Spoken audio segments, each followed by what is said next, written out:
പ്രിയപ്പെട്ട മക്കൾക്ക് ഒരു ചെറിയ ഭവനം ലഭിക്കുവാനിടയായതിൽ പ്രിയപ്പെട്ടവരെ അഭിനന്ദിക്കുന്നു. ഈ ഭവനത്തിലെ അവരുടെ ഭാവി ജീവിതം അനുഗ്രഹിക്കപ്പെട്ടതാകണം എന്ന് പ്രാർത്ഥിക്കുന്നു. ഇപ്രകാരമുള്ള കാരുണ്യ പ്രവർത്തനങ്ങൾ നമ്മുടെ നാട്ടിൽ വർദ്ധിച്ചു വരട്ടെ എന്നാഗ്രഹിക്കുന്നു.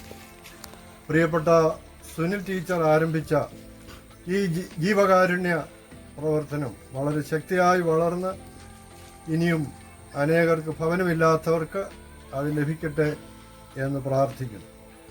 ടീച്ചറുടെ ഈ പ്രവർത്തനം പോലെ പലരും മുൻപോട്ട് വന്നാൽ അത് ഈ നാടിനാകെ അനുഗ്രഹമാകും. നമ്മുടെ നാട്ടിൽ ഒരു കൊച്ചു വീടിന് വേണ്ടി ആഗ്രഹിക്കുന്ന അനേകരുണ്ടല്ലോ. അവരുടെ ഒക്കെ ആഗ്രഹനിവൃത്തിക്കായി പലരും മുൻപോട്ട് വരട്ടെ എന്നാഗ്രഹിക്കുന്നു. ഇവിടെ ഈ പ്രിയപ്പെട്ടവർക്കൊരു വീട് ലഭിക്കുവാനിടയായത് എൻ്റെ ജ്യേഷ്ഠൻ്റെ മകൻ ശ്രീമാൻ പ്രിൻസ് മുഖാന്തരമാണ്. അദ്ദേഹത്തിൻ്റെ കരുണയുള്ള ഒരു വലിയ മനസ്സിനായി അദ്ദേഹത്തെ അഭിനന്ദിക്കുകയും അനുഗ്രഹിക്കുകയും ചെയ്യുന്നു. പ്രിയപ്പെട്ട പ്രിൻസ് കഴിഞ്ഞ സെപ്റ്റംബർ 3 എൻ്റെ 80ാം പിറന്നാളിന് എനിക്ക് തന്ന പിറന്നാൾ സമ്മാനം കൂടെയാണിത്. ഈ ഭവനം എന്നറിയിക്കുന്നതിൽ സന്തോഷമുണ്ട്. പ്രിയപ്പെട്ട സുനിൽ ടീച്ചറിനോടും പ്രിയപ്പെട്ട എല്ലാവരോടും നന്ദി പ്രകാശിപ്പിച്ചുകൊണ്ട് ഞാൻ എൻ്റെ വാക്കുകൾ അവസാനിപ്പിക്കും.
എനിക്ക് 2 മക്കൾ, 2 പെൺപിള്ളേരാണ് ഉള്ളത്. അച്ഛനും അമ്മയും പ്രായമുള്ള 2 പേരാണ്. മുനിസിപ്പാലിറ്റിയിൽ നിന്ന് 5 സെൻറ്റ് വസ്തു കിട്ടി വീട് വെക്കാൻ വേണ്ടി. കാരണം ഈ വസ്തു ഇങ്ങനെയൊന്നും അല്ലായിരുന്നു. എന്നെ കൊണ്ട് ഒന്നും ചെയ്യാൻ പറ്റാത്തൊരു സാഹചര്യമാണ്. എന്ത് ചെയ്യണമെന്ന് പറയുന്നത് പകച്ച് നിൽക്കുന്ന ആ ഒരു അവസ്ഥയിൽ ടീച്ചറിൻ്റെ അടുത്ത് ചെന്നപ്പോൾ നോക്കാൻ സജിനി എന്ന് പറഞ്ഞു. 2 പെൺപിള്ളേരെയും കൊണ്ട് റോഡിൽ ഇറങ്ങി നിൽക്കാൻ ബുദ്ധിമുട്ടാണ് എനിക്ക്. അപ്പം ശരിയെന്ന് പറഞ്ഞ് ഇവിടെ വന്ന് കണ്ടു. സത്യം പറഞ്ഞാൽ ഇവരെ സാധനങ്ങളും കാര്യങ്ങളും എല്ലാം ഇവിടെ കൊണ്ടെത്തിക്കണമെങ്കിൽ ഒത്തിരി ബുദ്ധിമുട്ടാണ്. വഴിയൊക്കെ ഭയങ്കര ബുദ്ധിമുട്ടുള്ള വഴികളൊക്കെയാണ്. ഒത്തിരി കഷ്ടപ്പെട്ടൊക്കെ ഇവിടെ കൊണ്ടുവന്ന് എന്തായാലും എന്നെ ഇവിടെ കൊണ്ടെത്തിച്ച് ജോലിക്കാർക്ക് ഭക്ഷണങ്ങളും കാര്യങ്ങളും എല്ലാം കൊടുത്ത് എനിക്കാണെങ്കിൽ 1 രൂപ പോലും ചിലവില്ലായിരുന്നു. എല്ലാം ടീച്ചറിൻ്റെ ഈ നല്ല മനസ്സുകൊണ്ട്.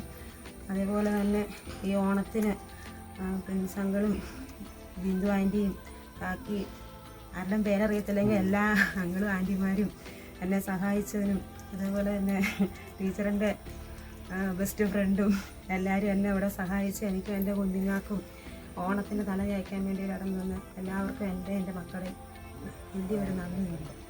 ഒരു കുടുംബത്തിന് താമസിക്കാനായിട്ടുള്ള എല്ലാ സൗകര്യങ്ങളും അതിലുണ്ട്.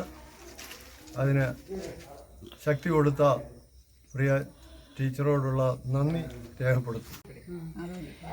സന്തോഷമായിട്ട്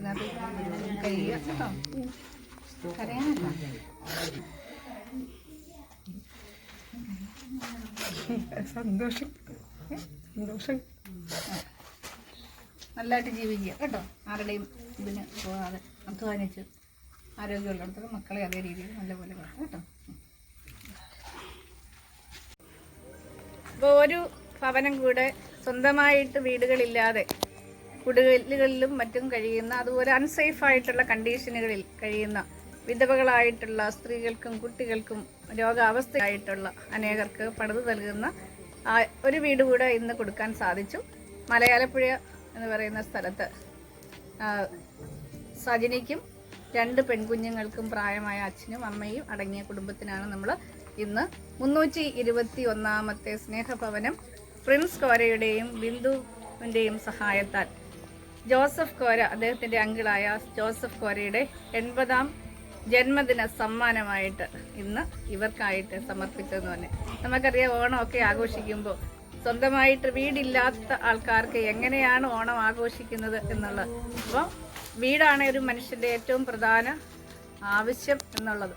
അപ്പോൾ ആ വീട്ടിൽ നിന്നാണ് എല്ലാ സ്വപ്നങ്ങളും, ജീവിതം ആരംഭിക്കുന്നത്. ഒരു വീട് അല്ലെങ്കിൽ ഒരു വീട് അത്യാവശ്യമായിട്ടുള്ളൊരു കാര്യമാണ്. അപ്പോൾ ആ വീട് അല്ലെങ്കിൽ ആ ഒരു ഇവർക്കായിട്ട് ഈ സജിനിക്കും കുഞ്ഞുങ്ങൾക്കും ആയിട്ട് ഇന്ന് ഈ വീട് കൊടുക്കുമ്പോൾ ഒരു സ്വപ്നം കൂടെ അവരുടേതും മറ്റുള്ളവരുടെയും സഫലമാക്കാൻ സാധിച്ചതിൽ ഒരുപാട് സന്തോഷം. കൂടെ നിന്ന എല്ലാവർക്കും എല്ലാ നന്മകളും ഈശ്വരൻ നൽകട്ടെ എന്ന് പ്രാർത്ഥിക്കുന്നു. എല്ലാ ഓണാശംസകളും ഈ അവസരത്തിൽ എല്ലാവർക്കും നേരുകയും ചെയ്യും.